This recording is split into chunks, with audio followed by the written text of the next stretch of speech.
Shalom, umat-umat Tuhan yang terkasih.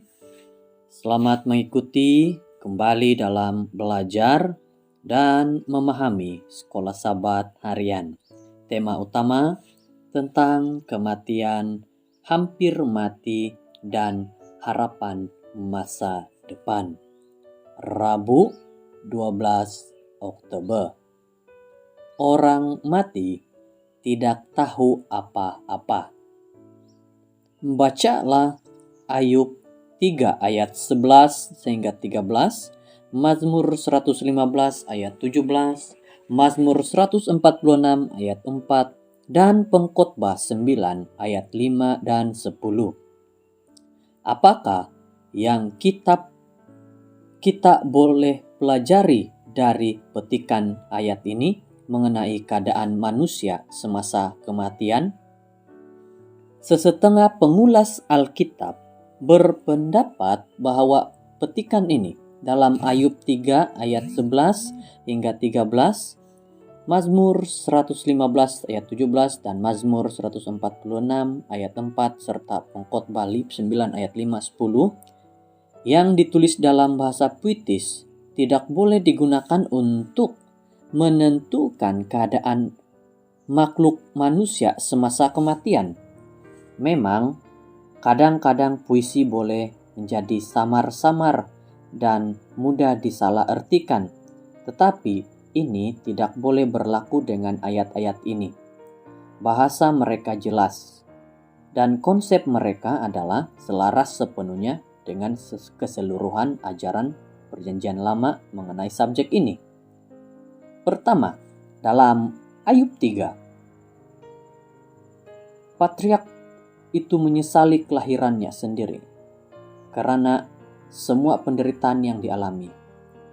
Pada saat-saat yang lebih mengerikan seperti itu, siapakah yang tidak berharap bahwa dia tidak pernah dilahirkan?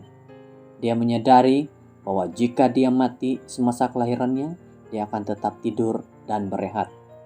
Ayub 3 ayat 11 dan 13. Mazmur 115 mentakrifkan lokasi di mana orang mati disimpan sebagai tempat yang sunyi.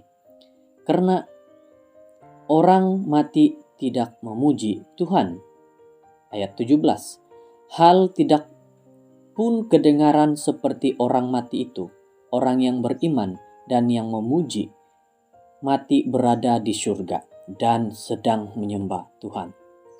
Menurut Mazmur 146, aktiviti mental individu terhenti semasa kematian. Apabila nyawanya lenyap, melayang-layang, ia kembali ke tanah. Pada hari itu juga lenyap maksud-maksudnya. Ayat keempat. Ini adalah gambaran Alkitabiah yang lengkap tentang apa yang berlaku semasa kematian. Dan Pengkhotbah 9 menambah bahwa orang mati tidak tahu apa-apa dalam kuburan. Karena tidak ada pekerjaan, pertimbangan, pengetahuan, dan hikmat dalam dunia orang mati. Kemana engkau akan pergi? Ayat 5 dan 10. Kenyataan ini mengesahkan ajaran Alkitab bahwa orang mati tidak sadar. Ajaran Alkitabiah tentang ketidaksedaran dalam kematian seharusnya tidak menimbulkan sebarang sikap panik di kalangan umat Kristen. Pertama sekali, tidak ada neraka yang menyala kekal atau api penyucian sementara menunggu mereka yang mati tanpa diselamatkan. Kedua, ada ganjaran yang menakjubkan menanti mereka yang mati dalam Kristus.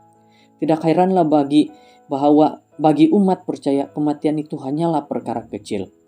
Bagi umat Kristen, kematian hanyalah tidur, suatu saat kesunyian dan kegelapan.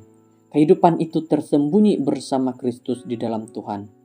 Dan apabila Kristus yang adalah hidup kita menyatakan diri, maka kamu juga menyatakan diri bersama-sama Dia di dalam kemuliaan. Ellen G. White, The Desires of Ages, halaman 787. Pikirkan tentang orang mati di dalam Kristus. Mereka menutup mata dalam kematian dan sama ada dalam kubur 1500 tahun atau 5 bulan. Semuanya sama bagi mereka. Perkara seterusnya yang mereka tahu ialah kedatangan Kristus. Jadi, Bagaimanakah mungkin seorang berhujah bahwa dalam satu segi orang mati memiliki sesuatu yang lebih baik daripada kita yang hidup? Saudara-saudara, pelajaran kita hari ini sangat jelas mengatakan bahwa Alkitab sudah memberitahu bahwa orang mati tidak tahu apa-apa, tidak sadar karena mereka sudah tidak memiliki apa-apa activity lagi. Jadi, pelajaran ini ingin menegaskan kepada kita supaya mari sebagai orang yang masih hidup, kita terus melakukan activity kita karena kita sadar bagaimana kita harus dekat kepada Tuhan. Semoga kita diberkati dengan pelajaran ini. Kita berjumpa lagi dalam pertemuan kita besok. Tuhan memberkati.